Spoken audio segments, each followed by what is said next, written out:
శ్రీ సాయినాథాయ నమః. శ్రీ సాయి సచ్చరిత్రం 12వ అధ్యాయం. ప్రస్తావన. కాకా మహాజని బాపుసాహెబ్ ధూమలు నిమోన్కర్ భార్య, నాసిక్ నివాసియగు మూలే శాస్త్రి రామభక్తుడైన డాక్టర్. ప్రస్తావన.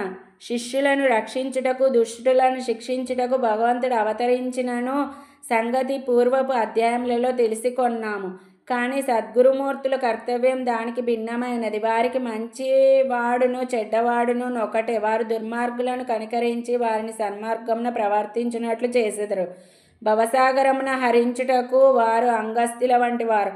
అజ్ఞానమనే చీకటిని నశింపజేయుటకు వారు సూర్యుని వంటి వారు. భగవంతుడు యోగుల హృదయమున నివసించును. వాస్తవముగా వారు భగవంతుని కంటే వేరు కాదు. సద్గురు శ్రేష్ఠుడైన శ్రీ సాయిబాబా భక్తుల క్షేమం కొరకు అవతరించిరి. జ్ఞానంలో సత్కృష్టులై దైవీ తేజస్సుతో ప్రకాశించుచు వారు అందరినీ సమానముగా ప్రేమించేవారు. వారికి దేనియందు అభిమానం లేకుండెను. శత్రువులు, మిత్రులు, రాజులు, ఫకీరులు అందరూ వారికి సమానమే. వారి పరాక్రమమును వినుడు. భక్తుల కొరకు తమ పుణ్యమును అంతయు వ్యయపరచి ఎప్పుడు వారికి సహాయము చేయుటకు సిద్ధముగా నుండువారు. వారికి ఇచ్చలేనిచో భక్తులు వారి వద్దకు రాలేకుండిరి. వారి వంతు రానిదే వారు బాబాను స్మరించేవారు కారు. వారి లీలలు ఎరుగుట కూడా తటస్థించరు. మరి అట్టి వారికి బాబాను దర్శించుకొనవలెనని బుద్ధి ఎట్లు పుట్టును? కొందరు బాబాను దర్శింపవలననుకొనిరి. కానీ బాబా మహాసమాధి చెందు లోపల వారికి ఆ అవకాశము కలగలేదు. బాబాను దర్శించవలనని కోరిక గల వారు అనేకులు ఉన్నారు. కానీ వారి కోరికలు నెరవేరలేదు. అట్టి వారు విశ్వాసంతో బాబా లీలలను వినినచో దర్శనం వల్ల కలుగు సంతుష్టిని పొందెదరు. కొందరు అదృష్టవశమున వారు దర్శనం చేసుకొనను బాబా సన్నిధిలో ఉండవలనని అనుకొనినను నచ్చట ఉండలేకుండిరి. ఎవ్వరునూ తమ ఇష్టానుసారం షిరిడీ పోలేకుండిరి. అచ్చట నుండుటకు ప్రయత్నించినను ఉండలేకుండిరి. బాబా ఆజ్ఞ ఎంతవరకు గలదో ఎంతవరకే వారు షిరిడీలో నుండగలిగిరి. బాబా పొమ్మనిన వెంటనే షిరిడీ విడవవలసి వచ్చుచుండెను. కాబట్టి సర్వం బాబా ఇష్టం పైననే ఆధారపడి ఉండెను. కాకా మహాజని. ఒకప్పుడు బొంబాయి నుండి కాకా మహాజని షిరిడీకి పోయాను. అచ్చట ఒక వారం రోజులుండి గోకులాష్టమి ఉత్సవమును చూడవలని అనుకొనెను. బాబాను సందర్శించిన వెంటనే అతనితో బాబా ఇట్లనిరి, ఎప్పుడు తిరిగి ఇంటికి పోయేదవు?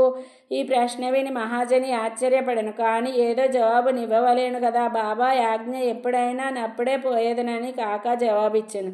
అందులోకి బాబా ఇట్లని, రేపు పొమ్ము. బాబా ఆజ్ఞ అనుల్లంఘనీయం కావునట్లే చేయవలసి వచ్చెను. అందుచే నా మరుసటి దినమే కాకా మహాజని షిరిడీ విడిచెను. బొంబాయిలో తన ఆఫీసుకు పోగానే వాని యజమాని వాని కొరకే కనిపెట్టుకొని ఉన్నట్లు తెలిసెను. ఆఫీస్ మేనేజర్ హఠాత్తుగా జబ్బు పడెను. కావున కాకా మహాజని ఆఫీసులో ఉండవలసిన అవసరం ఏర్పడెను. ఈ విషయమై యజమాని షిరిడీలోనున్న కాకా మహాజనికి ఒక ఉత్తరం కూడా వ్రాసెను. అది కొన్ని రోజుల తర్వాత తిరుగు టపాలో బొంబాయి చేరినది. బాపుసాహెబ్ ధూమల్. పైదానికి భిన్నమగు కథనిప్పుడు వినుడు. ప్లీడర్ వృత్తిలో నుండిన బాపుసాహెబ్ ధూమల్ ఒకసారి కోర్టు పనిపై నిఫాడ్ పోవుచుండెను.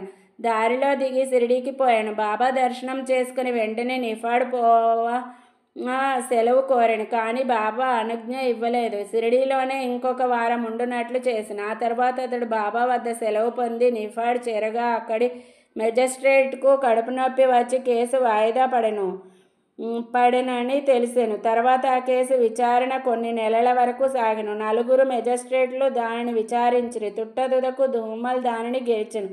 అతని కక్షిదారు విడుదలయ్యెను. నిమోన్కర్ భార్య. నిమోన్ గ్రామ వతనుదారుడు, గౌరవ మెజిస్ట్రేట్ను ఆగు నానాసాహెబ్ నిమోన్కర్ తన భార్యతో షిరిడీలో కొంతకాలం ఉండెను. ఆ దంపతులు తమ సమయమంతయు మసీదులోనే గడుపుచూ బాబా సేవ చేయుచుండిరి. బేలాపూర్లోనున్న వారి కుమారుడు జబ్బు పడినట్లు కబురు వచ్చెను. బేలాపూర్ పోయి తన కుమారుని అక్కడున్న తమ బంధువులను చూచి అక్కడ కొన్ని దినములు ఉండవలనని తల్లి అనుకొనెను. కానీ బేలాపూర్ పోయి ఆ మరుసటి దినమునకే షిరిడీ తిరిగి రావాలనని భర్త చెప్పెను. ఆమె సందిగ్ధంలో పడెను. ఏమి చేయుటకు తోచలేదు. ఆమె దైవమైన శ్రీ సాయినాథుడే ఆమెనప్పుడు ఆదుకొనును. బేలాపూర్కు పోవుటకు ముందు ఆమె బాబా దర్శనమునకై వెళ్ళెను. అప్పుడు బాబా సాటేవాడ ముందర నానాసాహెబ్ మొదలగు వారితో నుండెను. ఆమె బాబా వద్దకు పోయి సాష్టాంగ నమస్కారం చేసి బేలాపూర్ పోటకు అనుమతి నిమ్మని కోరాను. అప్పుడు బాబా ఆమెతో ఇట్లు చెప్పాను, వెళ్ళుము, ఆలస్యం చేయవద్దు, హాయిగా బేలాపూర్లో 4 రోజులుండిరా, నీ బంధువులందరినీ చూచి నింపాదిగా సిరిడి రమ్ము. బాబా మాటలు ఎంతో సమయానుకూలంగా నుండెను. గమనించుడు, నిమోన్కర్ ఆదేశమును బాబా ఆజ్ఞ రద్దు చేసెను. నాసిక్ నివాసియగు మూలేశాస్త్రి పూర్వాచార పరాయణుడైన బ్రాహ్మణుడు. నాసిక్ నివాసి. ఆయన షట్శాస్త్ర పారంగతుడు. జ్యోతిష సాముద్రిక శాస్త్రములలో దిట్ట. అతడు నాగపూర్కు చెందిన కోటీశ్వరుడు బాపూసాహెబ్ బూటీని కలుసుకొనుటకు షిరిడీకి వచ్చెను. బూటీని చూచిన పిదప బాబా దర్శనమునకై మసీదుకు పోయాను. బాబా తన డబ్బుతో మామిడి పండ్లను కొన్ని పలహారపు వస్తువులను కొని మసీదులోనున్న వారందరికీ పంచిపెట్టుచుండెను. మామిడి పండును బాబా యొక్క క్షిత్రమైన విధముగా అన్ని వైపులా నొక్కేడు. వారు తినువారు ఆ పండును నోట పెట్టుకొని చప్పరించగానే రసమంతయు నోటిలోనికి పోయి తొక్క టెంక మిగిలేడివి. అరటి పండ్ల నొలిచి గుజ్జును భక్తులకు పంచిపెట్టి తొక్కలు బాబా తమ వద్ద ఉంచుకొనేడు వారు. మూలేశాస్త్రి సాముద్రికం తెలిసిన వారొకటచే పరీక్షించుటకై బాబాను చేయి చాచుడని అడిగెను. బాబా దానిని అసలు పట్టించుకొనక 4 అరటిపళ్ళు అతని చేతిలో పెట్టిరి. తర్వాత అందరూ వాడా చేరి. మూలేశాస్త్రి స్నానం చేసి మడిబట్టలు కట్టుకుని యజ్ఞహోత్రం మొదలగునవి ఆచరించుటకు మొదలెడెను. బాబా మామూలుగానే లెండి తోటకు బయలుదేరను. మార్గమధ్యమున బాబా హఠాత్తుగా గేర్ తయారుగా నుంచుడు. ఈనాడు కాషాయ వస్త్రమును ధరించదను అని అనెను. ఆ మాటలు ఎవరికి బోధపడలేదు. కొంతసేపటికి బాబా లెండి తోట నుంచి తిరిగి వచ్చెను. మధ్యాహ్న ఆరతి కొరకు సర్వం సిద్ధమయ్యాను.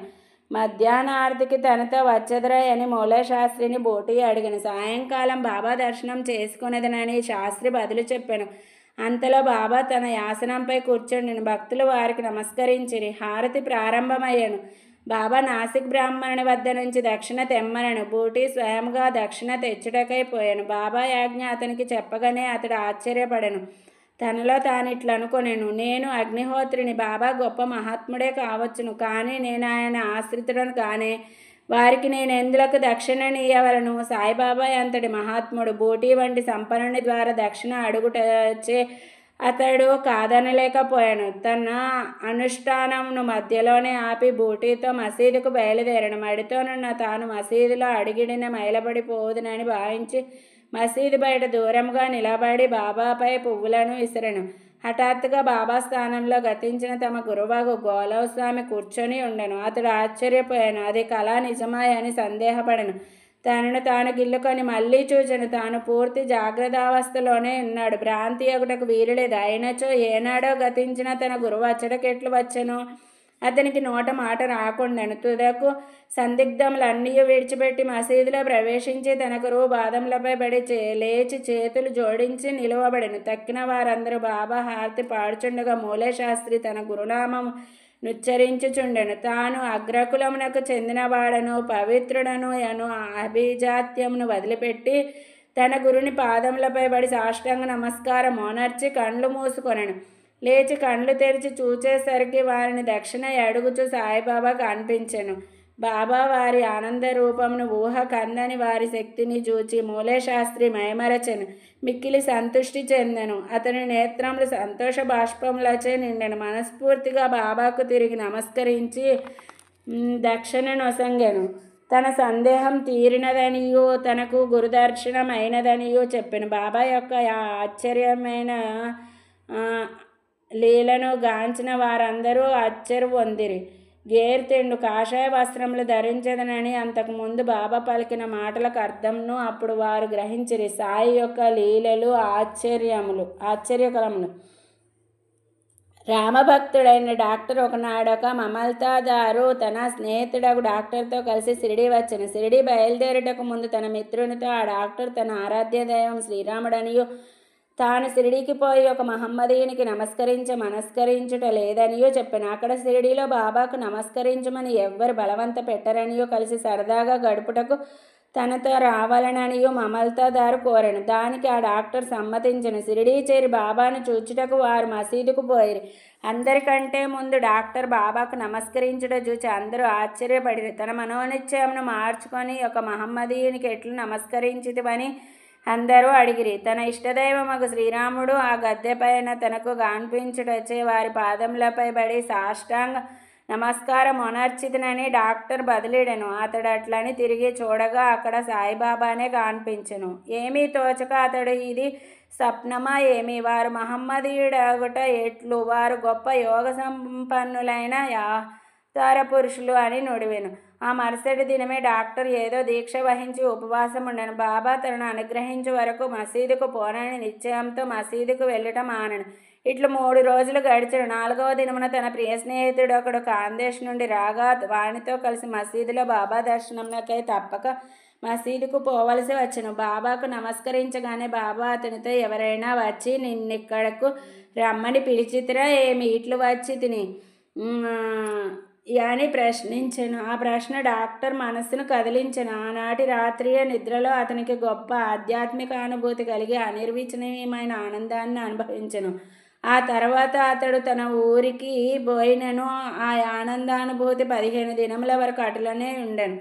ఆ ప్రకారముగా అతనికి సాయిబాబా యందు భక్తి అనేక రెట్లు వృద్ధి పొందెను. పై కథల వలన, ముఖ్యంగా మూలశాస్త్రి కథ వలన నేర్చుకున్న నీతి ఏమన, మనం మన గురువునందే అనన్యమైన నిశ్చల విశ్వాసం ఉంచవలను. వచ్చే అధ్యాయంలో మరికొన్ని సాయి లీలలు చెప్పెదము. 12వ అధ్యాయం సంపూర్ణం. సద్గురు శ్రీ సాయినాథార్పణమస్తు. శుభం భవతు. Thanks for watching Devotional Updates channel. Please like, share and subscribe to this channel for more updates. Thank you.